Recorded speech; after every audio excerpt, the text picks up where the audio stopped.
Hello, my name is Jack Hanley, and I'm with the Society for the Advancement of Central and Eastern European Cultures. And I want to thank you all for joining us today at our one-day Central and Eastern European Film Festival. Our society could not be more excited or proud to announce our introductory speaker for the 1968 Czech masterpiece, The Fireman's Ball. And we'd like to especially thank Roger Ebert for joining us today.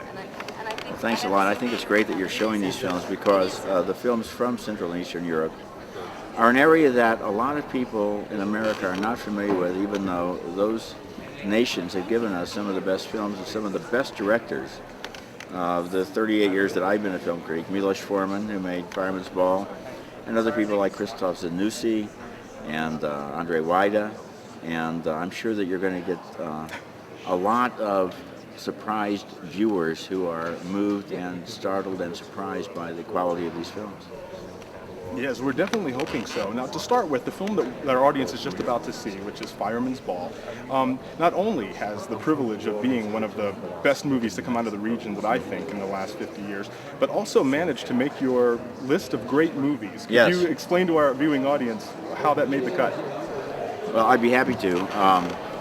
It is in my great movies book, and it is a great movie. It was made by Milos Forman at the time of the Soviet crackdown in Czechoslovakia. There was a period called the Prague Spring, a time when dissidents in Czechoslovakia felt that they were getting somewhere in expressing their national concerns against the domination of the Soviet Union. And then the tanks came in 1968, and that all ended. And what that left those directors with was a situation which you're going to find again and again in your festival and in the films from this period, and that is directors who are working in code. Because essentially they're dissenters who are criticizing the Soviets for the most part and aspects of their own society, and yet doing it in a way that gets them past the censors and gets them into the theaters, because in many cases their films were financed by the very governments that they were criticizing. And I have a story I tell that I think I'll tell. There's a wonderful director from Yugoslavia, the former Yugoslavia. Well, that was the former Czechoslovakia too, but we know what we're talking about. Dusan Makavejev. And Makavejev made a lot of films in Yugoslavia and also in Paris and the United States. And when he went back to Yugoslavia, he could apply for a grant from the government to finance his film, and it turned out that the man in the government who was in charge of approving these grants was somebody who had gone to film school with Dusan and was a friend of his. So Makavejev came in with a screenplay, and his friend read it, and he said, "Dusan, I cannot approve this screenplay. You know, and I know what you're really saying here. Go back and rewrite it so only the audience knows." And that's essentially what these directors were doing. The Fireman's Ball can be read, first of all, as a wonderful human comedy.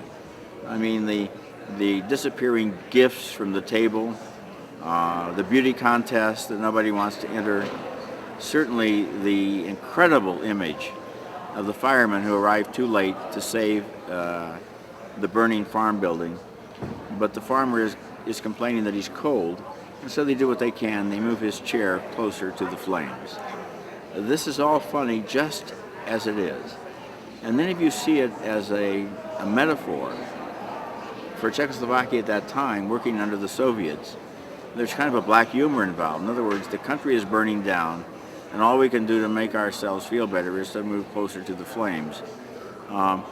Every time the lights go out, the lights come on again, and presents are missing from the table, just as corruption is stealing stuff from our society. Our crops, our treasure, our marketing ability, our products, our factories, our people are all being stolen by the Soviets every time the lights go out, so to speak.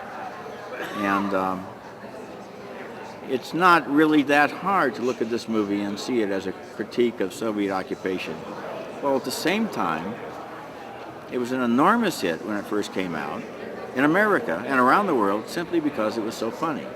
And of course, Milos Forman, who I met him, and I met a couple of the others, Ivan Passer in particular, at the 1968 New York Film Festival. They came to New York fleeing from the tanks that came into Prague, and became essentially American citizens. Milos Forman went on to become the director of some of the most successful films ever made in this country, and to be head at one point of the film program at Columbia University. And he made, well, you know his titles, like Amadeus and One Flew Over the Cuckoo's Nest and so forth. Milos Forman. So he became a very popular director really, and this is his launching pad. This is the film that got him a start in America. And his first American film is a film very few people have ever seen called Taking Off. But I recommend it to you. It's about the Society for Parents of Wayward Children. And their children have run away, and so they form a society. And being Americans and loving to join things, they get so involved in the society that they'd be kind of disappointed if their kids came back, because then they'd have to resign. Wonderful. And that, as you mentioned earlier, since this was produced in 1968, and of course, after the political, cultural, and economic climate had so greatly changed in former Czechoslovakia, and so that now after this time, does the film in any way to you still appear dated? I mean, we've gone past, for instance, the Velvet Revolution, the fall of communism throughout Central and Eastern Europe. Do you find that the film still holds some relevancy today?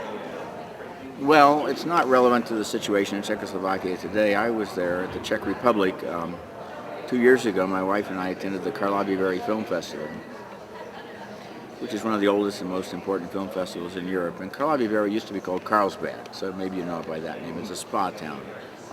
And I was startled by the degree of freedom and just the zest for living in the Czech Republic. And of course, Prague has become the new Paris. I mean, that's where all the kids go, to the point where people are now saying, oh, let's skip Prague and just go straight to Budapest, which is also a very, very, I mean, since you people in the audience are interested in Central Europe, let me tell you, the surprise is Budapest. This is an amazing city, and everybody talks about Prague. Sure, Prague is great. Vienna is great, you know. Berlin is great. Warsaw is great, but Budapest is amazing. I think I'm off the subject. No, I'm pretty sure I am. Our But audience would love this. the movie, historically, it's about a time when it was made in code as a comic resistance to the Soviets. But, like all good movies, it exists outside of its time. When I picked it for my Great Movies book, I didn't pick it because it was a great 1968 dissenting movie.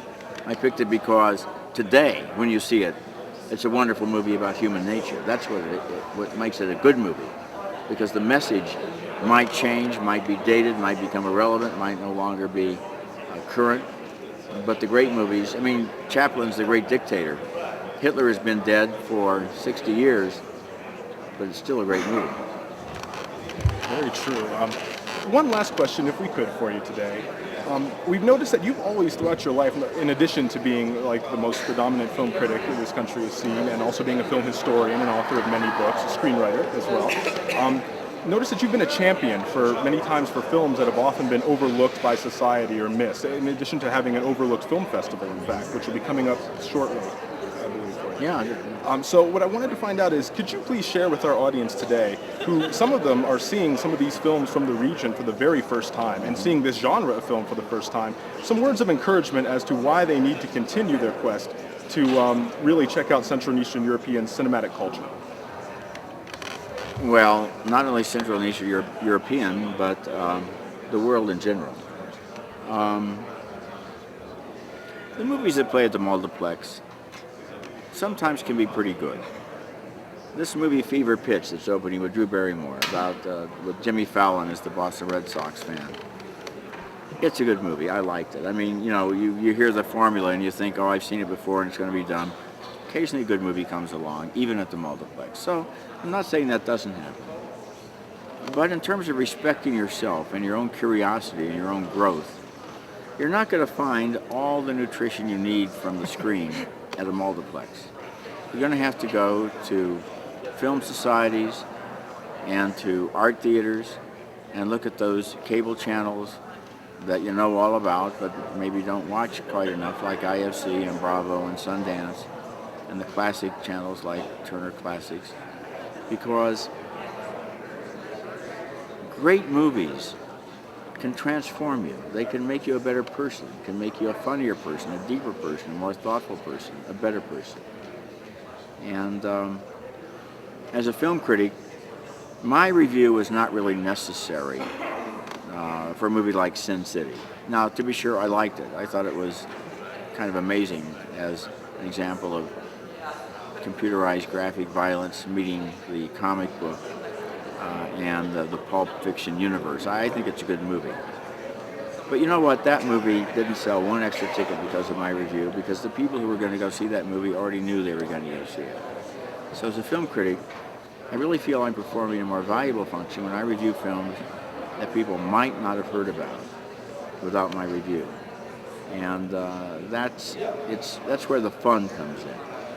And not only from Central and Eastern Europe, but, you know, oddly enough, I suppose Sweden doesn't qualify in your geographical area, does it? Not as such. It's right on the edge. It's right there. It's close. It's right across the water from. It is. Yeah. And well, we actually did Goodbye Lenin at our last film festival, which Okay. was from Germany, and it's just because it related.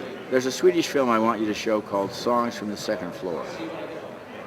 I showed it at my Overlook Film Festival. And you could have one extra program called Films from Near Central and Eastern Europe. Excellent. Because it's the kind of film I'm talking about, a film totally indescribable. People will leave the theater utterly baffled. Some people will hate it. Some people will want to see it 6 more times.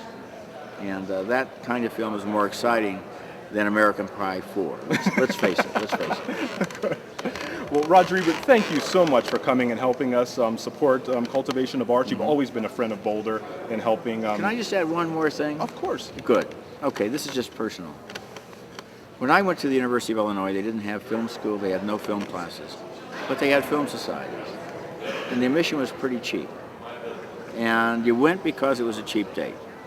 And then they showed you a film by Kurosawa, or a film by Truffaut, or a film by Wells. And that's how you saw these films. The Film Society on a campus, all of them.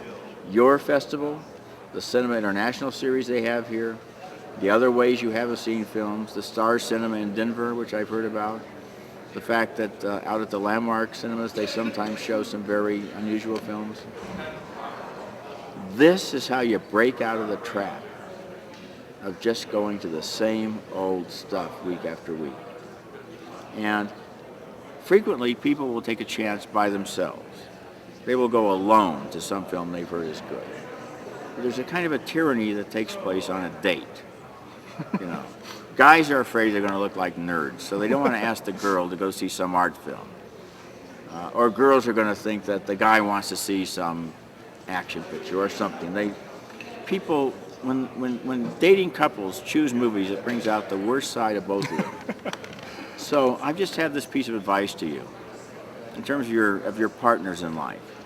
If they don't like to see the kinds of movies that you like to see, the relationship is probably not going to last. Thank you so much, Roger Ebert, for helping us out and endorsing our film festival. Okay. We will always count you as a friend of the Society. Okay. Thank you again so much on our behalf. And for the rest of the audience, thank you again for coming to see us and for supporting this film festival. And now, without further ado, I present the 1968 classic from Czechoslovakia, director Miłoš Forman. That is The Fireman's Ball.